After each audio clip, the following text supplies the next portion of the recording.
Alright, there we go. Hello everybody and welcome back to the next session of Crusader Kings 2! Oh yes, we've got quite a few plans for today's session, but before we move on to that, I wanna touch upon a few things that I kind of just brushed through in the last session, and I feel like I need to clarify those things just in case I wasn't clear enough last time, and just in case we've got new viewers who haven't played Crusader Kings 2 before themselves, to make sure they understand what's going on too. Now, I talked about two things, namely, I talked about inheritance to start with, and sadly there's not much to say at this moment in time, because there aren't that many other types of inheritance that are relevant for us. Since we're Vikings, since we're pagans and tribals, we're stuck with this particular form of inheritance law known as agnatic elective gavelkind, which in very simple term means the land's gonna be split up between our kids after we die. But I'm gonna delve a little bit deeper into these central concepts. Now, agnatic is the part that means males only. Only sons or male members of the family may inherit. So even if you've got a large, I was about to say supply, well, a large number of daughters and sisters and females in your family, they're instantly disqualified because the law states only males can inherit titles. I'm hoping later down the line we're gonna be able to change the law into this thing here known as agnatic cognatic, which means that women are not entirely excluded from inheritance, but it's still, males still have priority. So while there's still sons and brothers and male members of the family, they're still gonna be put before any living women. But at the very least, if we're out of male members, women can still pick up the slack and carry the family name on. This is why I was so apprehensive about the fact that Harald's upcoming child, this is why we're hoping this is gonna be a son. Because right now, Harald is the only member of his dynasty. We need somebody to inherit the title in case Harald dies, because otherwise it's game over for us. And we're living in a culture, a civilization basically, where only males can inherit titles. So if we don't get a son, we're pretty screwed. Anyways, then you got gavelkind. Gavelkind is the clausel that states that upon death the land split up between the kids. And then we've got this specific type called elective gavelkind as well, meaning that our vassals, our subjects, get to vote for which one of our kids gets to inherit the main titles, which will make things very complicated in the long run, but we're not noticing it now because, well, we've technically only got one subject. But anyways, we're gonna go into that more as and when it appears, because it's easier to explain things in the game when you can illustrate, when things are happening that requires that kind of explanation, when we've got a context, basically. If you were to be playing as the Christian rulers, we'd be having a lot more options for inheritance. We'd have primogeniture inheritance, which is the first child inherits. We'd have elective monarchy, which we kind of have now, but at least with elective monarchy, the one you elect gets all the lands. Here it's still split up. But I think I'm gonna delve deeper into that later as and when it becomes relevant for this particular playthrough. Otherwise, I could basically sit here and give you hour-long lectures on game mechanics, and that's not what you've come here to watch, is it? So anyways, with that out of the way, I thought I'd go into something else. I thought I'd explain to you a bit more in detail about the concept of lands and titles. So Harald here, he's the chief of Skåne. This is commonly known as a county level title. You've got different names of all these from culture to culture. It's called chief in our culture. It's called Earl in the British culture, and we've got sheiks in the Arab culture. We got, okay, they call it count. What about the Indian? The people in India, that is. Thakur. Thakur.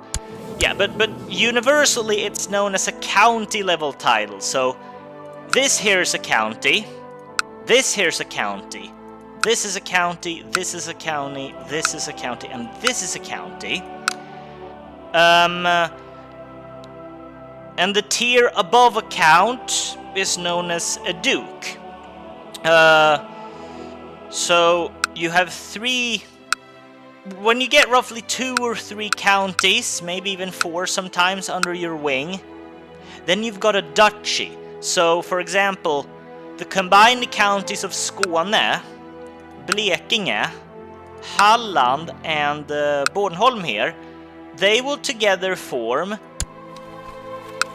the county.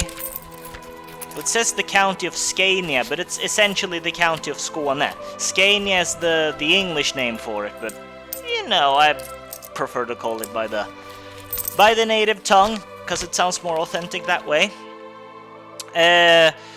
Remember when I said last time that Sigurd here, he's merely a king by name, but he's only got a duke title. And that is because he is known as the petty king of Själland, but as you can see, Själland is only a dukedom title. The provinces of Själland, Fyn, the counties of Själland and Fyn, and Lolland together make up the duchy of Själland. Notice here the distinction between a de jure duchy and a de facto duchy. This is his de facto territory. This is the territory he owns right here and now. But only these 3 islands are his de jure domain. Basically what de jure means is legal. These 3 islands are the only legally recognized parts of his duchy. And this is where Harald is going to start to have his own ambitions. But let me go on. So if 3 to 4 counties make up a duchy, 3 to 4 duchies will in turn make up a kingdom. So we got Scania here. Scania in combination with various other dukedoms is gonna make up the kingdom, the actual kingdom of Denmark. Then you got the kingdom of Sweden, kingdom of Norway, kingdom of Lapland. I could just show you here on the map. The map outlines the legal definitions of each counties. So this is the de jure county of Scania, the de jure duchy of Scania, the de jure duchy of Själland, of Jylland, Värend, Småland, Östergötland, Västergötland, and so on and so forth. Here are the legal kingdoms. This is what you want to form if you want to be known as an actual king. Right now, the only reason he's called a king is because, you know, from the perspective of these tiny Viking tribes, this was as much high ranking of an overlord as you were gonna get. You couldn't possibly imagine someone more powerful than a man like Sigurd here. So that is why he's king to us from our perspective, but he's not a king, you know, by the standard game definitions. But that's not important right now, because as I've outlined, we need these 4 lands to form the duchy, and yeah, that's basically gonna be Harald's ambition here. He wants to carve out a realm for himself, because why wouldn't any young, ambitious man want to do that if he had the chance? And that is why I'm fabricating a claim on Blekinge, and this is why I thought it was problematic that Halland has now fallen under the grips of Sigurd, because we'd have to break our oath and declare war on our liege to get this county. But I'm hoping to avoid that, because as you can see here, in order to create the duchy, we need to own 51% at least of its de jure / legal counties to create the title. We're currently owning 1, so we need at least 3. That means we can get away with not having Halland so long as we conquer Blekinge and Bornholm, which I'm hoping we'll do. Also, you'll notice that in order to create the title, not only do we need to control the land, we also need a certain amount of gold for it.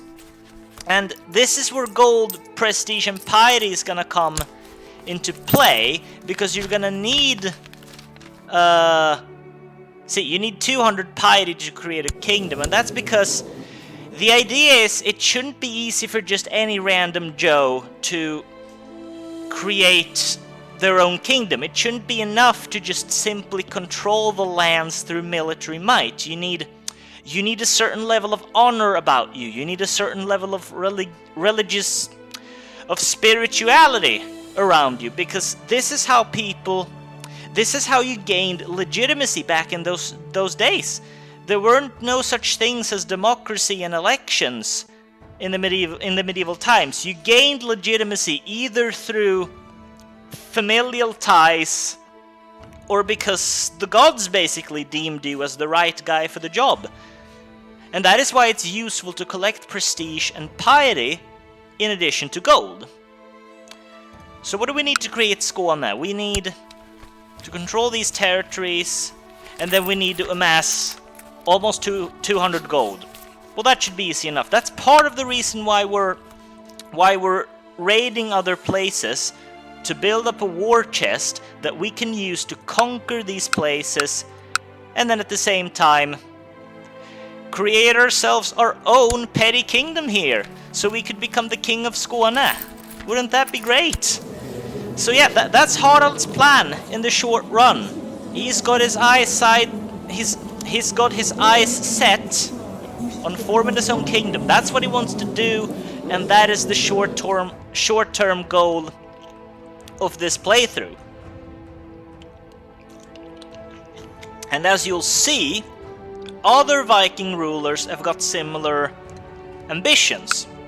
Take a look at Björn Järnsida here, for example.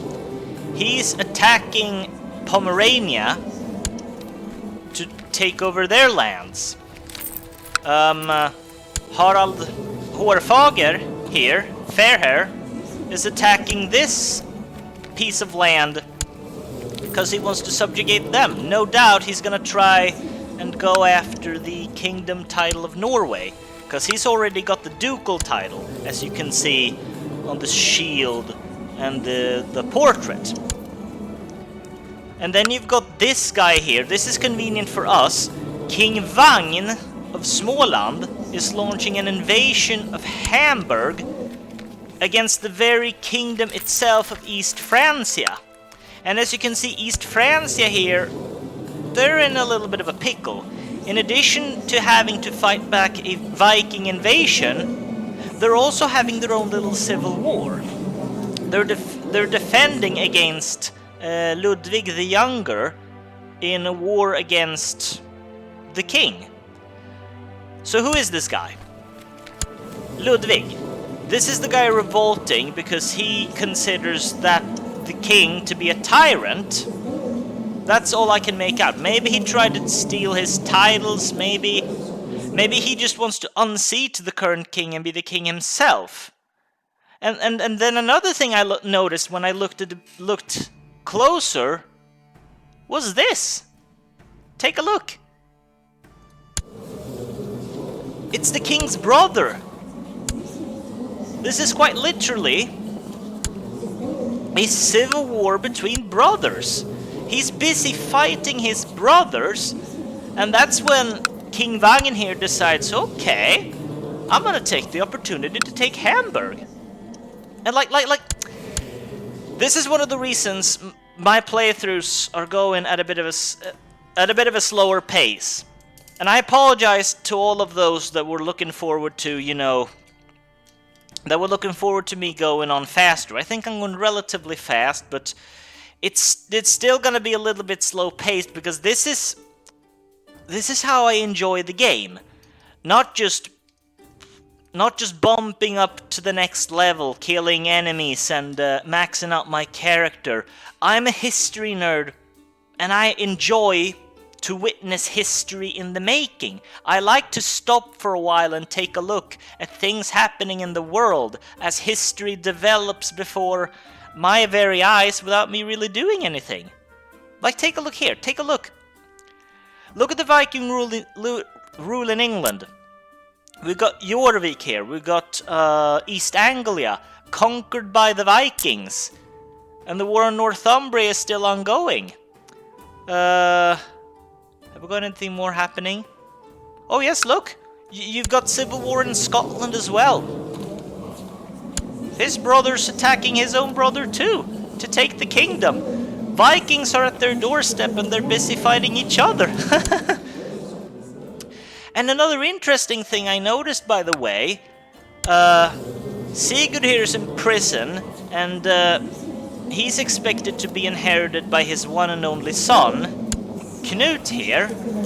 And Knut is actually the historical figure of Haraldr, or Hårdknut as I think he's known in Swedish. I don't actually know too much about the guy, but this is another legendary Viking you could do research on if you wanted to, because this is someone they claim existed in real life. So that's pretty exciting. But another real funny and exciting thing I noticed was, look at his tutor.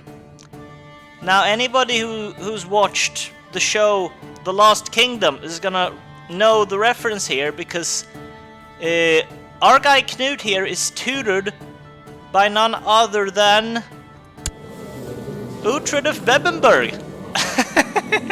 I thought that was really funny. Uhtred is in the service of King Sigurd here.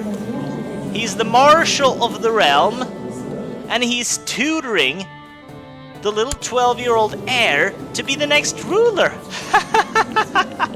I thought that was really funny. I thought that was real fun. Anyways, I've rambled on for long enough now. We're gonna get the ball rolling any minute now. I just want to outlay very quickly my plans for this coming session. Harald has just returned home from a most successful raid abroad. He went and raided the coasts of England, seizing towns and villages in Lindsey, in Essex, and then he brought a mighty scourge upon the coasts of Cornwall, with barely 600 men to his name, and at the mere age of 18. Yeah, I know he's 19 now, but he was 18 at the time, because the game's gone on for 2 years, so he spent the past year out doing raids.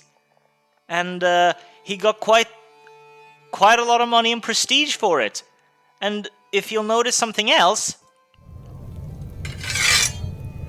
his counselors all like him now. Remember, everybody disliked him at the start of the game. There was -10, -5, because he had that debuff that said short rule. Well, clearly, as he came back to them with gold, and his men shared stories about his glorious adventures over in Cornwall, it seems they've come around. They now like us. Liege is brave, he's a Viking. So yeah, it seems we've impressed everybody now. And that's great. That's great. I've already got plans for our next target. Our next target for a Viking raid. I figured while King Ludwig II of East Francia here is busy fighting a war on two fronts, we're gonna sail down the river Elbe here and loot the coastlines. Look!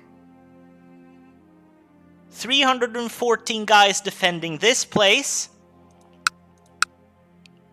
Just 500 guys defending this place. Okay, that was more well defended. That's 1,000 guys, but here 600 guys defending that place. 549 defending this place. This whole river is filled with lightly defended castles. Look how much we accomplished with our 700 men. Imagine now, as more warriors flock to our banner, we can call upon a strength of 1,100 men, and we could really wreak havoc here, bringing more gold and more glory. And that's absolutely great. This is how you do. You wait till you encounter a weak foe, someone who's distracted by war, who's not gonna have the time or the manpower to rid you of to rid themselves of the Vikings looting their lands, is what I was gonna say. So yeah, that's what we're gonna do. But before doing that, Harald's got another plan. You see, he's heard words of a mystical warrior band. A mystical band of Old Norse warriors. He has heard tales of a secret society known as the Wolf Warriors. The Wolf Warriors, or Ulfhednar, as they call themselves, consist of ferocious men and women fighting for honor and recognition on the battlefield, as well as an ideal of bravery and companionship. In honor of Odin, the Allfather, they wear their pelts into battle and favor a spear in personal combat. Now this is a thing that was added in the Holy Fury expansion, I think, and it's quite a cool thing. All these new societies that were added. They've got religious societies for Christians, they've got other societies for Muslims, which I haven't explored that deeply, but they've got all these cool warrior bands for pagan religions, and I figured this is right up Harald's alley here, because he's a warrior and he hopes to be a legendary warrior as well. And look, he's already acquired some personal combat skill, showing his bravery during his raids, being formally recognized as a Viking and even wearing the scars to prove it. So yes, this is going to be one of the things we'll be doing today.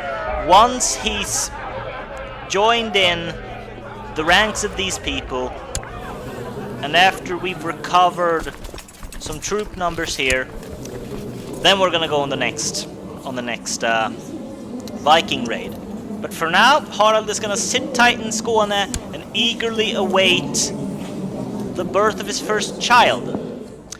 This woman has taken the period of her pregnancy somewhat lightly, worrying more about finding ways to distract herself from the inconveniences of her current condition, rather than prioritizing the health of her child.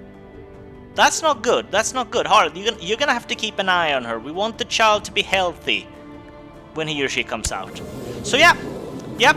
I've outlined my plans, I've done talking, we are gonna release the time in just a moment, because we brought home a lot of gold and a lot of prestige, and we're going to reinvest that in our lands, because after all, you're not only ruling for your own personal benefit, you need to care for the people under you as well. And so, to that aim, Harald is going to invest 37 of his looted gold into a brand new market village to increase trade and local markets and allow his people to purchase some new stuff. Once that's done, we're gonna invest in some buildings for warriors too.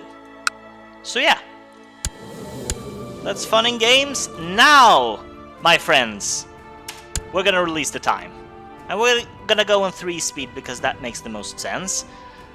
So I'm expecting soon enough we're gonna be awaiting the birth of our child. Whoa. Oh no! No, look what's happened! Ivar has been taken prisoner!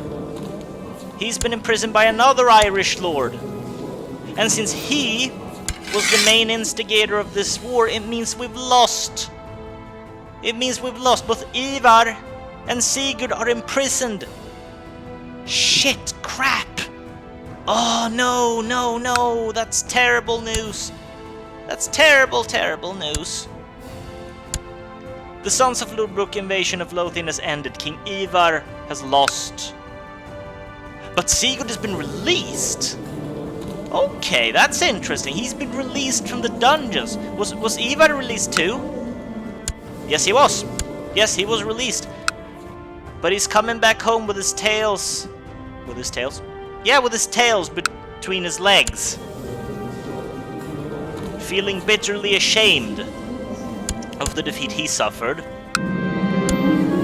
Him in his age of 29 could not beat his enemies, whereas we single-handedly looted the coasts of Cornwall with not even 1,000 men. Okay, my wife Beata asked me to buy her some new clothes. Because of the pregnancy, she's outgrown most of her wardrobe, and now she feels frustrated for not having anything nice to wear whenever she needs to make an appearance at court. Remember to take it easy. Remember to treat your pregnancy more seriously though, okay? I'll invest in some clothes for you, but you gotta take care of yourself. That baby doesn't turn out well, I'm gonna blame you. It occurred to me that my wife is feeling somewhat gloomy as of late. See, I told you to take it easy. Girl, I told you to treat it with more seriousness, but you never listen. So, the burden of her unborn child is surely causing some humoral imbalance that is affecting her mood. Come on, Harald, let's encourage our wife. Let's encourage our wife. We'll buy her something nice, she's gonna feel comforted, and the child's gonna be okay. Let's do that. I have lots of things, and giving my surplus to others is a good deed. I have gained the charitable trait. Okay. So you see, his personality is slowly but surely starting to emerge. He is a brave warrior, he is a fearsome Viking, and he's an overall generous kind of man. Like, he has no qualms to invest his a share of his profits into the betterment of his people. He happily buys clothes for his wife and buys her gifts to show her how he appreciates her. And it's not just in terms of money, but you know, he's generous overall. He rewards those that work hard for him, and he returns every favor. Yeah. He seems like an ideal type of Viking, our Harald does. Anything interesting happening in the world? I kind of want to wait until our child is born until we do anything else. But I might just join that warrior band soon enough if nothing happens. Because these one are gonna be fully maxed out soon enough, and there's no reason to wait.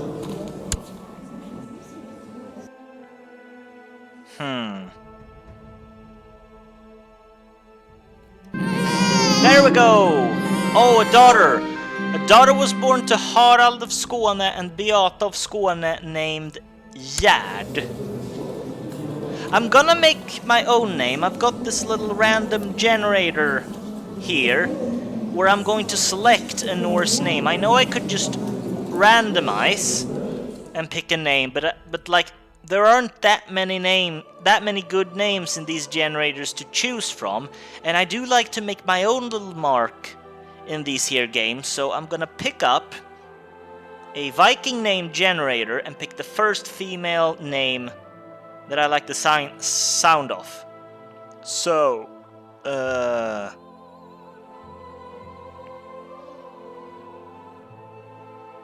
yeah. This one's good. This one's good. We're going to name you Hilde. Welcome to the world, little Hilde Haraldsdottir. So we've got our first child, and Harald's rejoiced, but we still haven't got an heir. And that's problematic, because that means Harald can't die.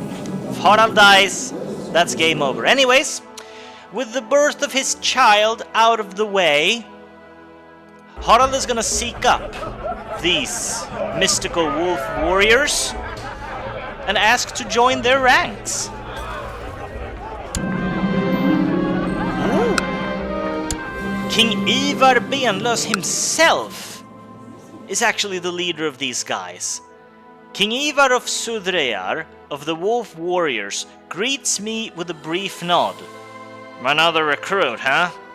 To join our ranks, you need to prove yourself, boy, the man says gruffly, folding his arms across his chest. You'd be fighting one of our own. Still interested, my lord? Clearly, he hasn't heard of our exploits, looting and pillaging the coasts of Cornwall and the rest of England. But at the same time, I guess, even if he'd heard it and even if he believed it was true, we'd still be required to prove it. But that's fine. We're a brave warrior. We're a Viking. We've got 42 combat skill. We're not afraid to prove our mettle.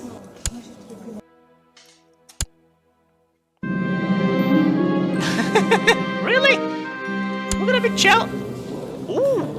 We're going to be challenging the wife of King Rurik, Queen Ingerd. But okay, I thought she was pregnant. Ooh, we've actually got an equal amount of personal skill. How's that possible? Ooh, she's a descendant of... Really? She's a descendant of Ragnar? She's the daughter of Björn. She's the daughter of Björn Jansida. Okay.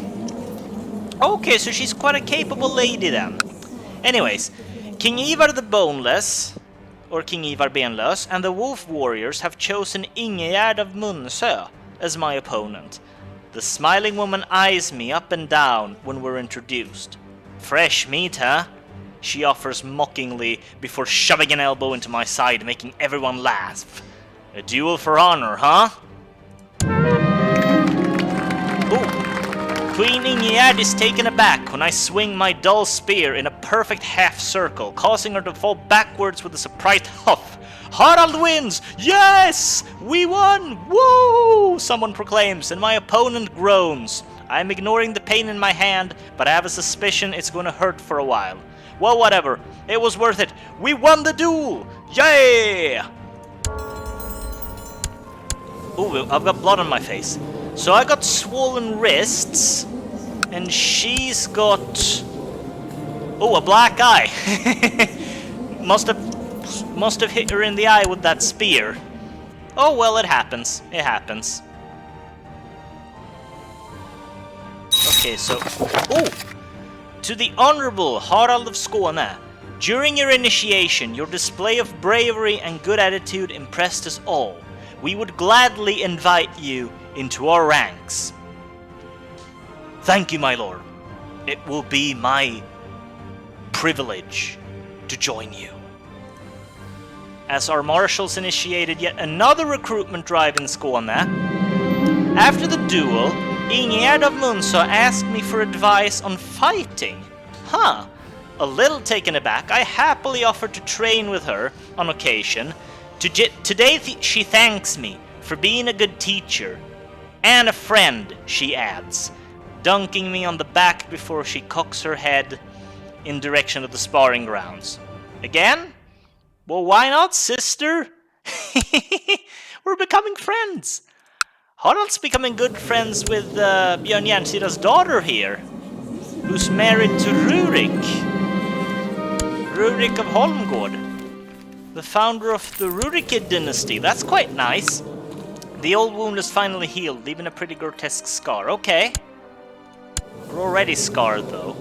Anyways, no more time to waste. How much time have we got? Ooh, 10 minutes. I want at least get this Viking raid started before we end for today. And this time I'm gonna try to keep it at roughly 45 minutes. I love this game. I love going on and on, but as you can see, when I get carried away, I can easily play up until an hour, and I don't know if you guys are interested in watching me playing that long. So, once again, we are going to put the troops in the center. We are going to be the sole commander. We're going to change to loot mode, and then we're going to go back to loot. So let's head on down here to the mouth of the Elbe River. No, not now. How about this place? 460. We've got 1,000 men, and we're taking a castle that's defended by only 460 troops. That sounds like a good deal to me. So let's go, go, go. My marshal, Rikulfr, has brought me some of the most extraordinary news. Apparently, he has uncovered a rumor concerning an exceedingly special artifact. The specifics of Rikulfr's information are uncertain, but he's convinced that there's a degree of truth to the tales. Okay.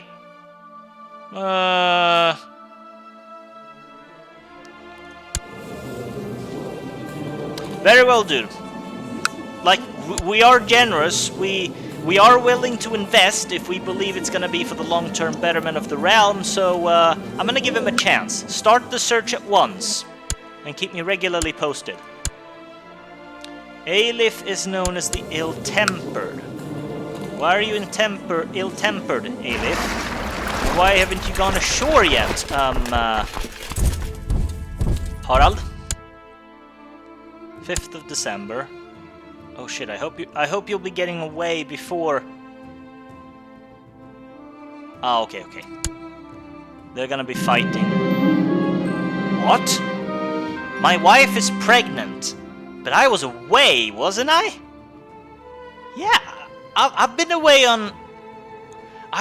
looting. How can you be pregnant when I'm all the way over here? Yeah, doubt besets me indeed. Oh shit. I can't loot now because these... There we go, now I can loot.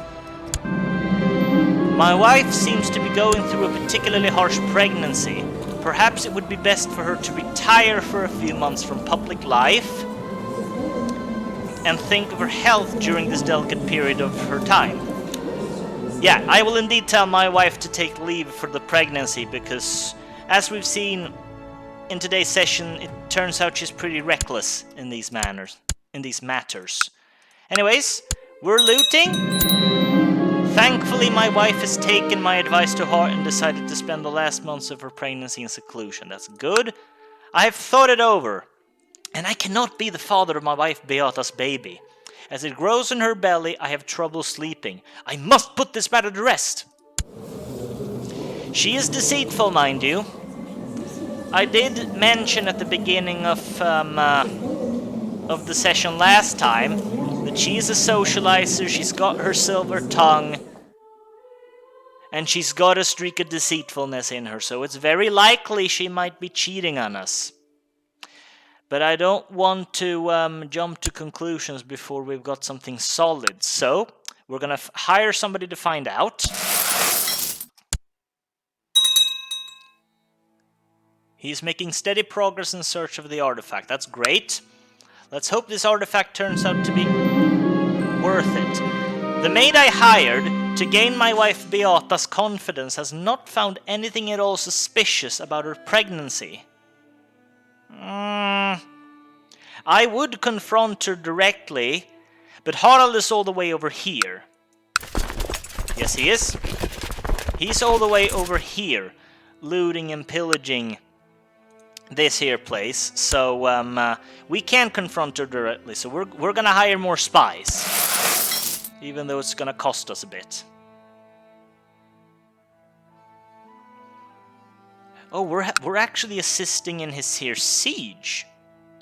Not sure if we want to be doing that, but Sigfrid Aka, the steward of Skåne, seeks to kill Halvdan Haraldsson, my spy master. My spy master is basically coming up to me and saying, "Hey, dude, this guy here wants to kill me." Now, since we've caught this feller in the act of plotting a crime, we have a legitimate reason to imprison him without other people thinking that's tyrannical. But what you could do, in addition to imprisoning them, is you could just walk up to them and tell them, "I know what you're doing. Stop this now. I'm gonna give you a chance to back down. You better take this chance," and that's what we're gonna do. I reckon Harald's the kind of guy that doesn't rush to judgment. He takes the time to think. He's willing to offer people second chances, but then they better take those second chances. "My liege, peace be with you. Your demand is just. My scheming was obviously misdirected. I hope you will find it in you to forgive me." Sure, whatever. Let's see, are we getting any? "The spies I hired at great expense to discover anything suspicious about my wife Beata and her pregnancy have failed to turn up anything at all." Okay. Bit of unfounded paranoia there, maybe. Yep, seems the child is mine then, but we're keeping a watchful eye on her as she's turned depressed. Oh, jeez. Has the pregnancy hit her that hard? Anyways, we've won the siege of Stad here. Oh, and now we're taking over the city, but have we taken much gold? 10 gold, that's all we've got. Ugh. I bet you the siege has messed things up for us, but fear not. We'll keep going. We'll keep looting, pillaging. We've got a whole riverbank of places to take. It is good tradition to have some gossips around a pregnant woman in order to keep her calm and distracted from the tribulations of this delicate time in her life. As Beata's husband, it is my duty to provide her with the support she needs. And I guess we kind of owe it to her because we didn't accuse her out front, but we did suspect that she was being dishonest with us. So to make it up to her, we'll have some maids dispatched to spend some time with Beata and keep her mind off any worries that might besiege her. That sounds nice. Okay, we're gonna be looting this town. No, just sieging it. What the hell, you idiot? You're standing in the way of my looting. Whatever, we're gonna go down here to the Church of Bremen. We're gonna send... Okay, we can't send the ships in here, that's fine. We're gonna go here nonetheless. Ooh. A new realm. King Arpad Almos of Hungary has decided to abandon nomadic life and settle down in Hungary with his followers, making it a new homeland for the Hungarian people. Cool. That's pretty nice. So now the Kingdom of Hungary's been formed. Look at his cool hat and his little eagle there. That's really nice. Held war games. Ooh, there are revolts down here. How's it going for the Vikings, by the way? Oh, Halvdan Vitsärk is doing something. Conquest of Chester for Mercia. What about Ivar? He wants to conquer Cornwall. Oh, and Devon's broken out. Oh! Well, there you go. The Vikings continue to encroach on the Christian realms of Britain, which is fantastic. Okay, so we're sieging this place entirely by ourselves now. So we are definitely gonna get the loot from here. No ifs and buts about it. And the market village has been completed. That is fantastic. We're gonna spend 100... Shit. We are gonna spend 100 of our prestige right now to build training grounds, to increase the size of our garrison and levy even further. We're just gonna finish looting this church here. When we're finished doing that, we're gonna end the session. And I promise you we'll be doing that this time. Okay, so 27 gold and counting. We're gonna get access to... You fucking idiot! You stupid twat! You keep taking over my sieges and then I get no gold. That is super annoying. How can I rely on my generals when their understanding of warfare is so lacking compared to my own? I could teach Rikulf a thing or two. Yeah, sure. Teach him to lead from the center. Okay, but we did loot the place, at least. That's good. Looted it of 31 gold. Okay, but we're gonna end it here. Harald's gonna sit comfortably outside the castle of Sel, awaiting it to fall, and we will get back to him and his escapades in the next session. So, thank you all guys for joining me today. Hope you'll come back next time for some more Let's Play of Crusader Kings 2. So until then, I'll see you all later.